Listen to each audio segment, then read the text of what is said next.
साथियों, जो खबर मैं आपको बताने जा रहा हूं, ऐसा मैंने पहले खुद कभी नहीं सुना था कि इजराइल के सैनिक बुर्का पहनेंगे, इजराइल के सैनिक कुर्ता और टोपी पहनेंगे और धोखा देकर घुसेंगे एक अस्पताल में और वहां पर लोगों पर गोलियां चलाकर उन्हें मार देंगे। फलस्तीन के लोग इन सबको बेगुनाह बता रहे हैं, जबकि इजराइल की फोर्स इन्हें आतंकवादी बता रही है।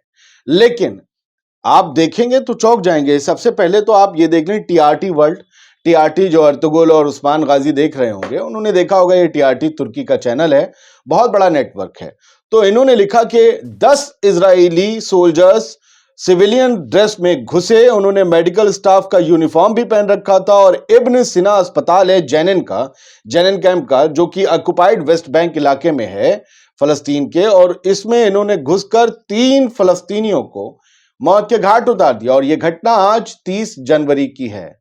सोचिए, ये मेडिकल स्टाफ के वेश में घुसते हैं, ये मुसलमानों के वेश में घुसते हैं, आम नागरिकों के, और इनकी हिम्मत नहीं है कि एज अ फौजी घुस पाए।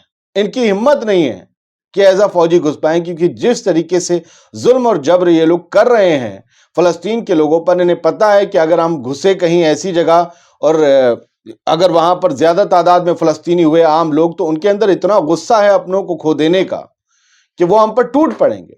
लिहाजा इन्होंने असॉल्ट राइफल्स थाम रखी थी। इनके साथ कोई कन्फ्रंटेशन इसलिए नहीं हुआ क्योंकि दूसरे वहां पर सारे मरीज थे। अगर ये वहां पर कोई आतंकी होता तो इनमें से भी 2-3 टपक जाते। नहीं हुआ, इसलिए क्योंकि उनके हाथ में हथियार नहीं थे और इन्होंने एक टोपी लगाई, एक जैकेट लगाई, एक मेडिकल स्टाफ में, एक बुर्का पहने हुए, एक हिजाब में पीछे आ रहा है लंबा सा चोगा पहन के, इन सब धोखेधड़ी वाले वेशभूषा में घुस के आरोप लगाया जा रहा है 10 इजरायली सोल्जर्स ने 3 फलस्तीनियों को मार दिया। इस तरीके से ये लोगों को एलिमिनेट कर रहे हैं। जाहिर सी बात है, ये 3 लोग उनके लिए कुछ खास अहमियत रखते होंगे। हो सकता है ये लोगों को जगाने की या लोगों से कह रहे होंगे कि अब हमें अपने आम फलस्तीनी जो गजा में रहते हैं उनके साथ खड़े होने की जरूरत है। ऐसी कोई भी मुखर आवाज जो बगावत की बू देती हो, इनकी नजर में वो तो अपने हक के लिए लड़ रहे हैं क्योंकि जमीन फलस्तीनियों की है, लेकिन इनकी नजर में जो भी बगावत की आवाज उठती है इनके जुल्म के खिलाफ, ये उसे दबा देने की पूरी कोशिश करते हैं। इस तरीके के इल्जामात पूरी तरीके से कई बार साबित भी हो चुके हैं। मोसाद कमेंट्री, जो इजरायली डिफेंस फोर्स की और इजराइल के हुकूमत की खबरों को छापने के लिए कुख्यात है, उसने भी इस वीडियो को शेयर किया। ये सीसीटीवी फुटेज एक डेस्कटॉप से कैप्चर किया गया है मोबाइल फोन के जरिए, और मोसाद कमेंट्री ने उसे शेयर करते हुए अपनी ही भाषा में लिखा है, the operation that eliminated 3 terrorist. इस ऑपरेशन में 3 आतंकवादियों को मार गिराया गया। इनकी नजर में ये आतंकवादी हैं फलस्तीन के वो लोग। मुझे आप एक बात बताइएगा, सारे काबिल लोग जो हैं, अखबारों से जुड़े, मीडिया से, जो लोग आज अपने बच्चों को, परिवारों को, अपने खानदान के 20-25 लोगों को खो रहे हैं, वो क्या करेंगे कल? उनके पास क्या चारा होगा सिवाय इसके कि वो इजराइल के साथ जंग करें? और जंग करने का उनके पास ऑप्शन क्या होगा? हमास या दूसरे ग्रुप्स जिन्हें ये आतंकवादी कहते हैं, वो अपने आप को मुजाहिद कहते हैं। मैं नहीं कह रहा लोग हमास ज्वाइन करें फलस्तीन की, ना वो मेरी बात समझेंगे ना उससे करेंगे। मैं कह रहा हूं उनके पास क्या ऑप्शन होगा बदला लेने का, जो भुन रहा होगा अपने लोगों को खो के। तो मेरा यह कहना है, मानना है कि जंग फौरन रुके, इससे पहले कि और ज्यादा लोग अपने लोगों को खोएं। मैंने कल एक बच्चे को देखा है, वो कह रहा हम 3 भाई हैं, अपने माँ बाप को मारे जाने का बदला लेंगे। वो बहुत फेमस हो रहा है वीडियो। ये आएगा लोगों के अंदर भाव, और कहते हैं हमास में ऐसे ही लोग हैं। जो 3 लोग मारे गए, उनका जनाजा निकाला गया शहर में, और तमाम आम लोग थे। वफा न्यूज एजेंसी जो फलस्तीन की है, उन्होंने इसे छापा है और लिखा है कि फलस्तीनियन जो हैं वो इन 3 नौजवानों का जनाजा ले जा रहे हैं, उनका शोक मना रहे हैं, जिन्हें इजराइल के अंडर कवर स्पेशल फोर्सेस ने जेनिन के एक अस्पताल में मार डाला। तो ये सारी कहानी थी। फिलहाल जो है कई और तरह की खबरें हैं। ये खबर मुझे बड़ा दुखा गई कि ये तमाम वो लोग हैं, अल जजीरा ने इसे पेश किया, सफेद कपड़ों में इतने ढेर सारे लोग बैठे हैं, आंखों पर उनके भगवा पट्टी बनी है। मुझे भगवा रंग ही दिख रहा है, सैफरॉन, और सैफरॉन रंग का कोई ताल्लुक या कोई कॉपीराइट भारत से नहीं है, दुनिया भर में ये यूज होता है।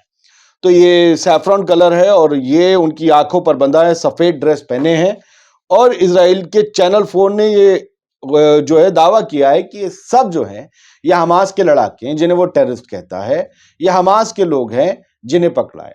अब आपने इन्हें सजा धजा कर वलीमे के लिए तैयार करके क्यों सफेद कपड़ों में बैठाया है? इन्हें इन्हीं के कपड़ों में रख के, इनकी ड्रेस थी ना, उस ड्रेस में आप पकड़ते तो समझ में आता ही हमास के लोग हैं। कभी आप लोगों को कपड़े उतार देते हैं, कभी आप लोगों को नए कपड़े पहना देते हैं। चक्कर क्या है बॉस? इन्हें इनके कपड़ों में नहीं पकड़ पा रहे हो क्या? क्या डर है? सफेद कपड़े पहना दिए, कहीं भी मारा यही इनका कफन बन जाएगा, क्या हिस्ट्री है? इसे फलस्तीनी और दुनिया भर के जो लोग हैं वो एक प्रोपेगेंडा बता रहे हैं। वो बता रहे हैं ये तमाम वो आम लोग हैं जिन्हें इजरायली लोगों ने पकड़ा है। इन्हें इनकी बस्तियों घरों से पकड़ा है, कोई हमास की टनल से पकड़े गए लोग नहीं है।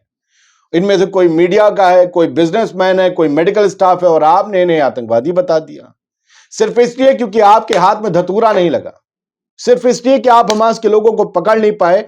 उनकी टनल्स में घुसे तो उन्होंने टनल्स उड़ा दी। कई जगह आपने टनल्स से साजो सामान बरामद कर लिया, लेकिन आप अभी तक हमास के कब्जे से 3 महीने के बाद भी अपना एक होस्टेज बरामद नहीं कर पाए। उसकी वजह से अब हो यह रहा है कि आपको घुटनों पर आकर फिर से होस्टेज डील करनी पड़ेगी, जिससे हमास इनकार कर रहा है। हमास का यह कहना है कि पूरी तरीके से सीज फायर होगा तभी होस्टेज डील होगी। जब हमारे इस पूरे गजा को जो तबाह किया इजराइल ने, इसके रिकंस्ट्रक्शन की पूरी होप होगी, उम्मीद होगी, वादा होगा, लिखित होगा, इंटरनेशनल कम्युनिटीज गवाह होंगी और काम शुरू होगा, तब जाकर होस्टेज डील होगी। जंग बंद नहीं होगी तब तक, चाहे कुछ कर लो। तुमने तो हमें तबाह कर दिया, मेरे पास क्या बचा है तबाह होने का? अब तुम्हें तबाह होना है। तुम्हारी इकोनॉमिक की बैकबोन तोड़ेंगे। यमन की हूती तुम्हारी पता नहीं क्या तोड़े दे रहे हैं। उधर लेबनान ने तेज कर दिया है मामला हमलों का। कल इतने हमले किए हैं, कल भी रॉकेट बैरज जो है वो इजराइल के शहरों पर हमास ने दागा। बहुत एस्केलेशन है मिडिल ईस्ट में, और मिडिल ईस्ट में इतनी कंडीशन वर्स्ट है कि अमेरिका कह रहा है कि पिछले मतलब यूं समझिए कि 1970 के दशक के बाद से मिडिल ईस्ट में इतना बुरा हाल यूएस का या यूरोप का है कि उन पर अटैक हो रहे हैं, उनको सीधी धमकी मिल रही है, ऐसी तैसी तुम्हारी। और किसी कंट्री की तरफ से नहीं, रेबेलियन ग्रुप्स की तरफ से जो बगावत किए हुए हैं अपनी हुकूमत से और एक नई पैरेलल हुकूमत चला रहे हैं। और ये वो गजा के लोग हैं, ये लड़के, ये बच्चे। एक तस्वीर मैंने आपको दिखाई थी, बारिश में वो मिठाई बेच रहे थे, उनकी मिठाई भीग गई, वो रो रहे थे, पानी भरा था। तो एक जो है, एक कोई बंदा जो था, एक एक्टिविस्ट था, उस बच्चे की मदद के लिए आया। उनके पास पैसे होंगे, उन्होंने इस बच्चे के लिए, इस लड़के के, बच्चा नहीं है लड़का है, अब्बुद, इसके लिए उन्होंने जो है पूरी एक दुकान खुलवाई, मिठाई रखवाई, और मुझे तो लग रहा है लोग अब वहां से फ्री में ले जा रहे हैं। इन्होंने इनका एक आसरा, एक रोजगार बना दिया है। गजा में थोड़ा बहुत तो लोग कुछ बेच रहे होंगे, बिना हवा मतलब हवा पानी खा के तो जिंदा नहीं रह रहे होंगे। फिलहाल ये वो है जेक सुलिवन थे, national security adviser Joe Biden के, जिन्होंने जब अफगानिस्तान से मार मार के तालिबान ने यूएस आर्मी को भगाया था 2023 में, तब इन्होंने 2023 में इन्होंने ये बयान दिया था कि the situation in the middle east is now कामर देन इट लास्ट 20 ईयर्स। पिछले 20 सालों में अब मिडिल ईस्ट की सिचुएशन जो है वो बहुत ठीक ठाक है, बढ़िया है। लेकिन अब जो है ये एंटनी ब्लिंकन जो है भाई साहब, ये head of the US state department के ब्लिंकन साहब, अब 2024 में अब कल ये बोले हैं कि 1973 के बाद से सबसे ज्यादा डेंजरस कंडीशन सिचुएशन है इस वक्त मिडिल ईस्ट में हम लोगों के लिए। एक साल में बहुत कुछ बदल गया है। आप समझ लीजिए एक नए वर्ल्ड ऑर्डर की तरफ जा रहा है। मैं मानता हूं, उससे इनकार नहीं कर सकता कि 27,000 से ज्यादा आम फलस्तीनी मारे जा चुके हैं। ये वो रिकॉर्ड है जो अस्पतालों तक आया, न जाने इसके अलावा और कितने होंगे। लेकिन फिर भी बहुत कुछ बदल रहा है, नोट कीजिएगा।